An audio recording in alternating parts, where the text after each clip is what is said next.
Okatakyie Afrifa mensa abechire mu DSC airport ya Naana OPOKU Agyemang o yare ne yede na ko UK ehwe na on a pop up say Naana no yare na yede na ekọ no enchire mu anhye da meye ko de mu kan say yare no it was a sudden illness and a buy but Afrifa enra in fact we be go details na ensem Afrifa bro so da busia ese woni elise make a kire aha Penyah blog media metro say ni dem over like video and we will subscribe button so na be click bell notification icon for latest updates na be kire wadwen de ama me e wo comment section metro so baso a no wa share video ma me so enya bi ahwe.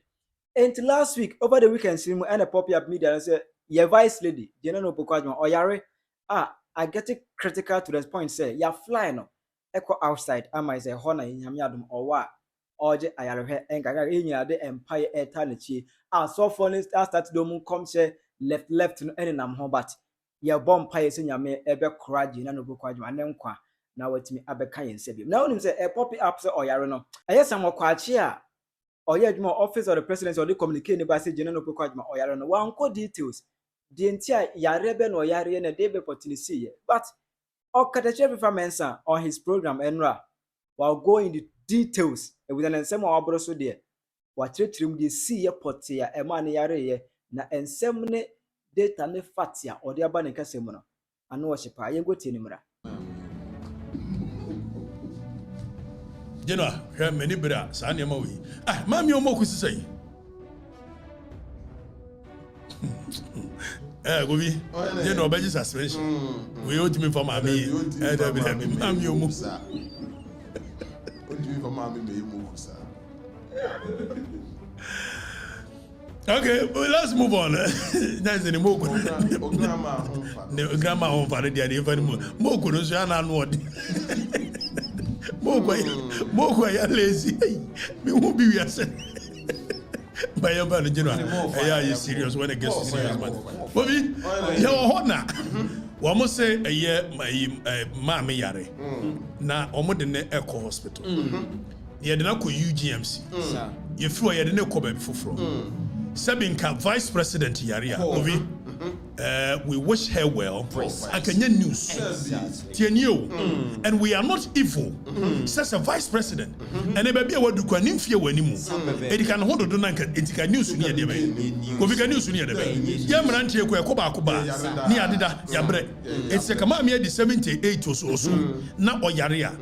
We must be able to take proper care of her. So say him funny Benya Samano. Says you we are seeing there's nothing wrong with it, except that we keep on telling a year Ghana and for say, when your hospitals in ye, Sabaya, if see a Kromha, I'm a whole sitting president, Yaria Cheno, and not the one the luxury of time. I'm for now, oh, we, Professor Mills, I'm making.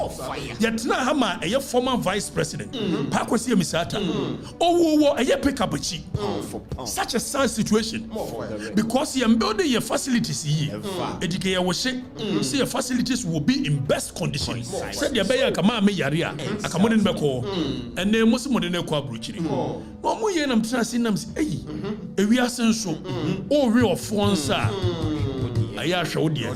None of the India. Ukonguram Nabomofoko Konfua. Udua no for no Bekuna or Pejanensa Echeleno. The India or Pejanensa Echelene was a walk or media. Comedian to so. It's a shemensa, the show so dear. I don't know who come. Namianam Soke, me and fellows of Fusuquachi. The Facebook war.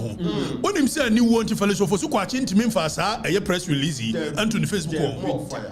Now, if insider report, HLSA.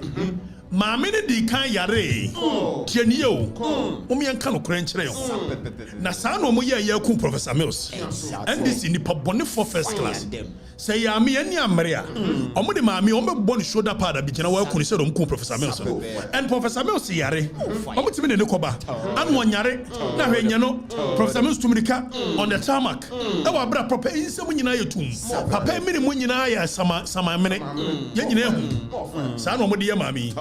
So insider report it say maamini di kan yare ekoye no say as stroke bi tienio anu mo rush de ko UGMC University of Ghana Medical Center no mo ko ye no mo frefre a doctor for including a Dr. Serebo mu nyina every even kolebu so mo mra behwe no onim do mo ye maame ne ho nto no ano mbo born shoulder pad said omo dey Professor Mills no so one nkramofo ma no MS ne kwatu ba hwa nansan wo be se ne nkramofo ma akoyi ayi bi ne ade mebo a wodi akire kotwa mebo a satam no yare so ma ne ho to no o ma ne ho anto no said omo dey Professor Mills eti maame ne koba ye no and a second was the stroke so be nyawo akobi aya na sheda monka ye they can ma warning and after the second one ne buy it became serious so in any jurisdiction say mami emusuon kwa chire bibi ye no a doctor for a mo sanction the release wabra na mo ni se mo honto no negligence of medical doctors ese etimi si wo mo Precisely so.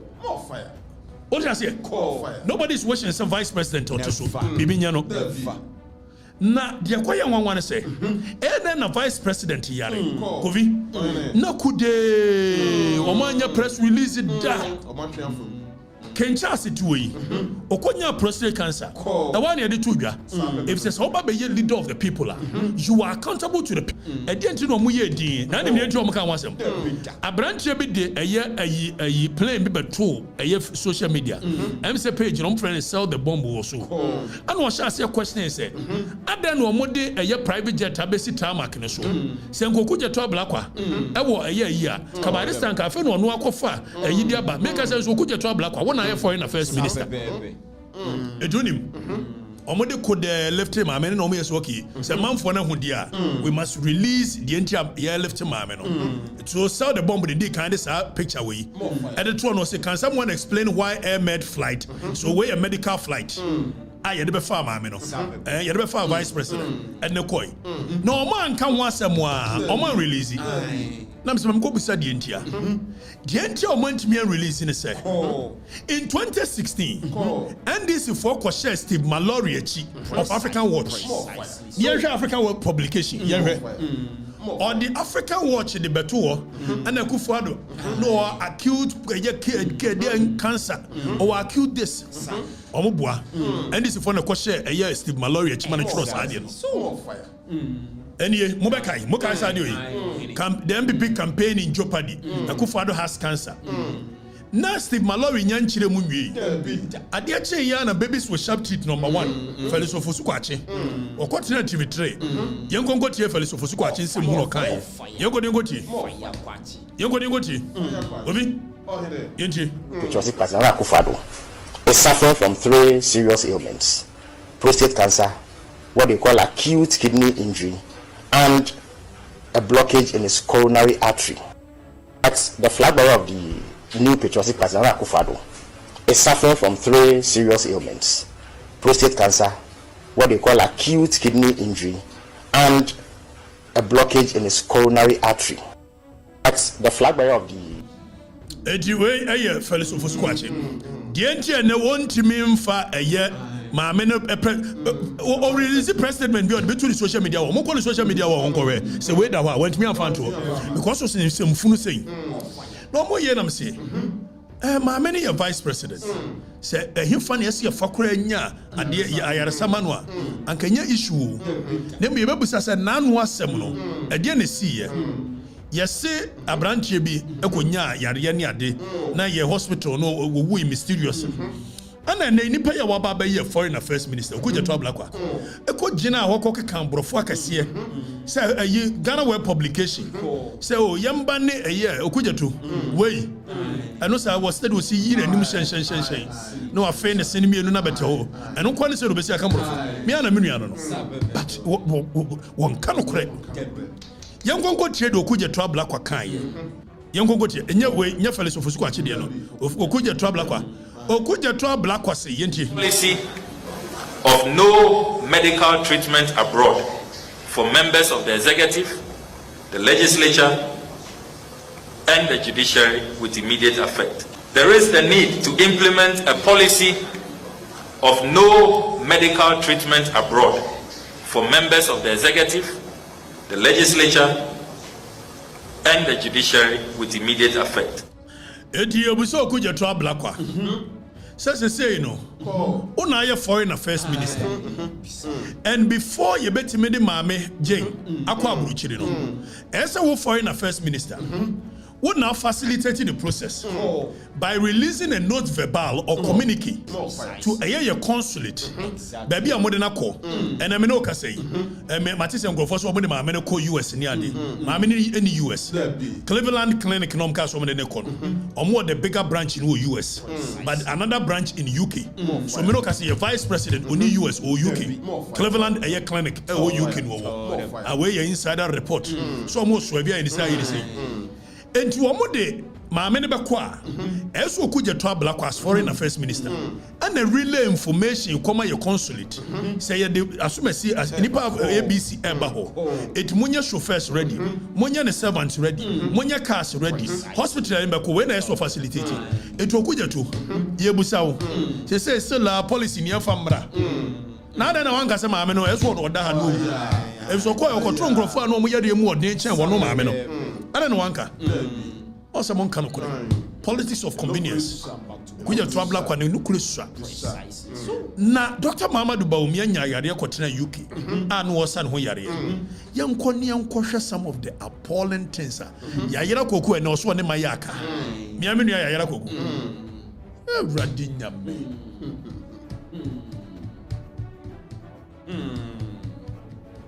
For second one, bra. Where or yeah, any and for second one, bra. Where Jifagunu, Baumia suffered a stroke. Okay, after strange blood clot gripped him, pulmonary embolism. Diaben, they say, oh, your doctors on social media. 2018, Omutriti. Good evening, Your Excellency, Dr. Baumia. I hope you are doing well.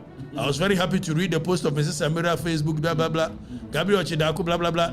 Okay, Yanko Eduji. Yanko Eduji. And no Munina Gira. Your politics and Mummy and you're careful. The things we say will come back and body see. Shan will be on Kwanko Yama, Minister the Moye, a year Professor Mills. Mama, I want to know.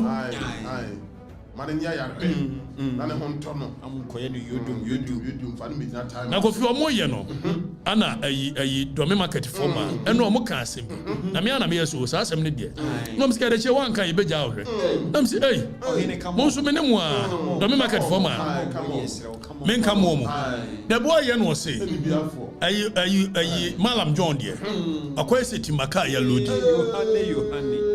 Malam Yohani, a question to Makaya Ludi. Now, see a well crashing. Say to Maka neighbor, near Frubon for Junction Beponwa. Wouldn't a woo? If said me ten now, Bana, wouldn't any Musuno, Sania do Masabi Ponuswa, and also what me ban and break a failing a key. Now, said in chance already, I'm investment in anybody in a chair. And no chain, a good to me trainer, and we are not. No, but I don't make advance. I say, Tom, so no Professor Mills in the name. Anna Malam John, a coon. Anna, Pagosia Mr. Nechi. Nam says, Mammy, the Omso winning baby, dear. I'm so, yes, I answer with Mamma. Malam John, Malam Yohani, or teaching. I can't help you. No more, no, so. My many dear, say me between this year. Send this for per succession plan. No more say my meaning to me for Munku with it. Obakaya. Professor Mills times answer me beyond man for can do say. No more the Professor Mills a qua Obelusu. And they yes, I know you're Jomun Como. And say Gassi. Some common be cost. Send yes, yes, nay, yes. Not your mamma call you before fraud dear. There is any panel automatically. You will become the leader of the NDC. Nam so nya sanity asano moka tobeka ya atwa we ko cast and be say Nana, prepare yourself, anything can happen. Mobaka is asem open as there be nothing will happen open Malam John open as me we wait on mama men won to no mama ko fa na mama tumrika bi o tamak so ya hunu mu de musu no mu ban ya ya hunu mpa na we no sese landing baby o wo no minim de okoso bia minipa ehifio a mama report bibia okoso bia it weekend me ba me mama update mama ne se ne ho ya meka kire mu ne ho nya meka kire mu why na we na ye mild stroke na ayi ni sai obi aka attack obua. I'm giving you the real report. Why? Na mfantefo no so modi eche se da bia ye de mo ba me menim krom foi me krom da bia de madi ndc ni mu a na akoye bibi ho no mo ye na mfantefo no so o mo sure this time there o mo makwa na me say ye nsadwasen komo mo fa ni nyina ntronje obi ye krom mfantefo no o de professor Mills bo afode na yesi no de pa akosie mi sa ata be bo afode na yesi enche wo de imame nso amamo say awoma so mu a awala e baza anguto nipa ba ko ya ma o miensa enche dam gromfo no waka we gromfo no na ya na mente kasara ese grado o se mi fra santimemo ya mo fa me confante me pepa me we are power free mina so any which way is that's why I mean be well what's the big deal if you're a fancy so what So very nice people. I know they are very nice people. I mean musa question so when in someone Afrifa etrimu a two Naana OPOKU Agyemang o se o maame na stroke ewo mu bi ene ade ya sensem de dodo na wokotie ya kire wadwene maame ewo comment ensem Afrifa kan wonti asem no wadwene mu sei na wo hunu nze wo kambosiri mu ka ana so ensem wo ka no a toss mu kakra kire wadwene maame ewo comment section hi Penyah block media.